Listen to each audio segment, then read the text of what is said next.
Share बाजार में अच्छा रिटर्न कमाने का एक तरीका ये भी है कि कौन कौन से इंस्टीट्यूशनल इन्वेस्टर कहाँ पैसा लगा रहे हैं, आप उन कंपनीज में इन्वेस्ट करें। ये कोई फाइनेंशियल एडवाइस नहीं है, ये आपको कॉल नहीं है, लेकिन हम आज आपके लिए 3 ऐसे पेनी स्टॉक्स लेके आए हैं जिन्होंने पिछले 5 सालों में मल्टी बैगर रिटर्न दिया है और देश का सबसे बड़ा इंस्टीट्यूशनल इन्वेस्टर LIC उसमें इन्वेस्टर भी है, उसके पास उसकी होल्डिंग भी है। तो कौन कौन सी हैं वो 3 कंपनियां, चलिए इस वीडियो में जानने की कोशिश करते हैं। नमस्कार, मेरा नाम है सत्यम और आप देख रहे हैं मनी 9। इन कंपनियों को जानने से पहले, इन तीनों पेनी स्टॉक्स को जानने से पहले LIC के इन्वेस्टमेंट पर भी एक नजर डाल लेते हैं। दरअसल दिसंबर 2024 तक 330 से अधिक कंपनियों में LIC का निवेश है।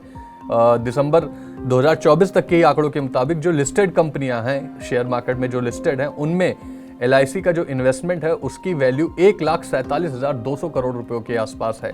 हालांकि अब मार्केट में जो गिरावट आई फरवरी और जनवरी महीने में, उसका इम्पैक्ट इनकी वैल्यू पर भी दिखा और वो घटकर 1,47,000 करोड़ से घटकर 1,38,700 करोड़ रुपयों तक पहुंच गई है LIC की लिस्टेड कंपनियों में इन्वेस्टमेंट। इस गिरावट का निवेश की वैल्यू पर सीधी सी बात असर दिखाई दे रहा है और LIC का पोर्टफोलियो 5.7% डाउन है। तो अगर आपका भी पोर्टफोलियो डाउन है तो घबराने की बात नहीं है कि LIC जैसे बड़े इंस्टीट्यूशनल इन्वेस्टर्स का भी पोर्टफोलियो अभी फिलहाल इस बाजार में डाउन ही चल रहा है, रिटर्न नेगेटिव आ रहे हैं पिछले, अगर हम ईयर टू डेट के आंकड़े देखें तो। अब चलिए ये जानते हैं कि वो 3 कंपनियां कौन सी हैं जिनमें LIC की इन्वेस्टमेंट है, उनकी शेयर की कीमत क्या है और उन्होंने रिटर्न कितना दिया है। तो इसमें पहली कंपनी है ATV प्रोजेक्ट्स इंडिया, जिसने पिछले 5 सालों में इस कंपनी ने 724% का रिटर्न दिया है और वहीं अगर हम पिछले 1 साल का रिटर्न देखें तो वो तकरीबन 58% का रहा है। अभी फिलहाल इस समय में शेयर की कीमत 31 रुपए के आसपास है।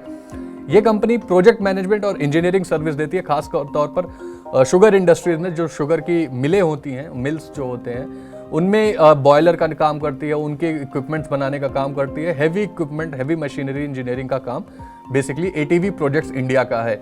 दिसंबर 2024 तक LIC की जो होल्डिंग है इस कंपनी में वो 1.85% थी। हालांकि अगर हम इसके पहले जाएं, थोड़ा 1 साल पहले दिसंबर 2023 में, तो उस समय LIC की होल्डिंग और भी ज़्यादा थी, तकरीबन 3%, 2.96% टू बी वेरी प्रिसाइज। दिसंबर 2023 में LIC की होल्डिंग थी, जो घट के दिसंबर 2024 में 1.85% आ गई है। लेकिन इस कंपनी ने पिछले 5 सालों में 724% का रिटर्न भी दिया है। ये थी पहली कंपनी। अब चलिए दूसरी कंपनी पर चलते हैं और दूसरी कंपनी का नाम है ओरिएंट ग्रीन पावर कंपनी। ये इस कंपनी का भी रिटर्न अगर आप देखेंगे तो वो भी बहुत शानदार है। पिछले 5 सालों में इस कंपनी ने 605% का शानदार रिटर्न दिया है। हालांकि 1 साल में, लास्ट 1 ईयर में रिटर्न के मामले में नेगेटिव रही है ये कंपनी, 45% की गिरावट इसमें देखने को मिली है। लेकिन 5 सालों के टेन्योर में शानदार 605% का रिटर्न। अभी इस शेयर की कीमत 11 रुपये 12 रुपये के आसपास है। 11.99 जब मैं ये लिख रहा था स्क्रिप्ट, तब तक 11.99 रुपये इस शेयर की कीमत थी। ये कंपनी ओरिएंट ग्रीन पावर, इसका काफ़ी ज़्यादा नाम आप लोगों ने सुना भी होगा क्योंकि ये रिन्यूएबल एनर्जी की प्रोड्यूसर है और विंड पावर प्रोजेक्ट्स लगाती है, उन्हें चलाती है, ये काम करती है, जिसकी वजह से LIC ने इसमें इन्वेस्ट किया था। अगर LIC की होल्डिंग की बात करें तो दिसंबर 2024 तक ये होल्डिंग 1.31% थी। हालांकि उसके पहले जून 2023 तक LIC की होल्डिंग इसमें 2.06% थी ओरिएंट ग्रीन में। अब अपनी लास्ट कंपनी की बात कर लेते हैं, जिसका नाम आप सभी जानते होंगे क्योंकि ये एम्बेसडर कार बनाने के लिए जानी जाती थी। हिंदुस्तान मोटर्स की मैं बात कर रहा हूँ। पिछले 5 सालों में कंपनी ने 382% का, 382% का रिटर्न दिया है। हालांकि पिछले 1 साल में भी अगर हम देखें तो इस गिरावट में भी 22% का रिटर्न इसका बचा हुआ है। अभी भी 1 ईयर रिटर्न 22% रहा है। हालांकि 6 महीने में ही कंपनी ने 23% की गिरावट दर्ज कर ली है। अभी फिलहाल हिंदुस्तान मोटर्स के शेयर की कीमत 22 रुपये चल रही है। ये कोलकाता में बेस्ड कंपनी है जो spare parts, steel products, automotive parts बनाती है। एम्बेसडर कार भी जाहिर सी बात है यही कंपनी बनाती थी, जिसकी वजह से ये काफ़ी चर्चित भी रही है। अब इसमें LIC की होल्डिंग कितनी है तो दिसंबर 2024 तक LIC की होल्डिंग थी 1.32%। हालांकि सितंबर तिमाही में ये होल्डिंग 1.83% थी, तो मार्जिनली यहाँ पर भी हिस्सेदारी हमें कम होती हुई LIC की दिखाई दे रही है। 1.8% से घटकर 1.32% पर हिंदुस्तान मोटर्स में LIC की होल्डिंग आ गई है।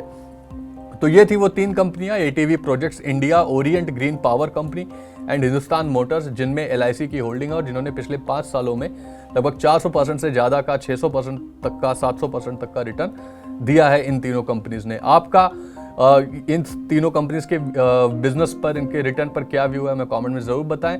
और ये एक बार मैं आपको और फिर से बता दूं कि ये कोई कॉल नहीं है। आप अपने निवेश से पहले अपने फाइनेंशियल एडवाइजर की सलाह जरूर ले लें। ये पेनी स्टॉक्स हैं, इनमें रिस्क भी उतना ही बड़ा होता है जितनी बड़ी रिटर्न मिलने के चांसेस। लेकिन एक LIC की जैसे इंस्टीट्यूशनल इन्वेस्टर के आने से इसकी वैल्यू, इसकी क्रेडिबिलिटी थोड़ी सी बढ़ जाती है। हालांकि LIC ने भी पहले लॉस किया हुआ है। तो आप भी इन सारी बातों को ध्यान में रखिएगा और तभी अपने निवेश के डिसीजन लीजिएगा। आपका इस पूरे मामले पर, इस पूरे वीडियो पर क्या व्यू है, मैं कमेंट में जरूर बताएं। वह ऐसे ही वीडियोस के लिए देखते रहें Money9। मंच है तैयार फाइनेंशियल फ्रीडम समिट 3.0 के लिए। यहाँ जुड़ेंगे दिग्गज और होगी पैसों की बात। बड़ी शख्सियतों में होंगे महाराष्ट्र के यशस्वी मुख्यमंत्री देवेंद्र फडणवीस, बैंकिंग के बादशाह KK मिस्त्री, शेयर बाजार को घर घर पहुंचाने वाले NSE के MD और CEO आशीष कुमार चौहान, बाजार के सरताज विजय केडिया। म्यूचुअल फंड इंडस्ट्री में होगी बात E बालासुब्रमण्यन और कल्पेन पारेख से। इंश्योरेंस सेक्टर के माहिर खिलाड़ी भी रहेंगे अनुज त्यागी और महेश बालासुब्रमण्यन। इन्वेस्टमेंट से लेकर म्यूचुअल फंड तक, देश की इकोनॉमी से लेकर इंश्योरेंस तक, आर्थिक जगत और पर्सनल फाइनेंस के हर मुद्दे पर बेबाक राय रखेंगे एक्सपर्ट्स। तारीख 5 मार्च दोपहर 3 बजे से मुंबई के ताज सेंटर क्रूज में। जुड़िए Money9 के साथ।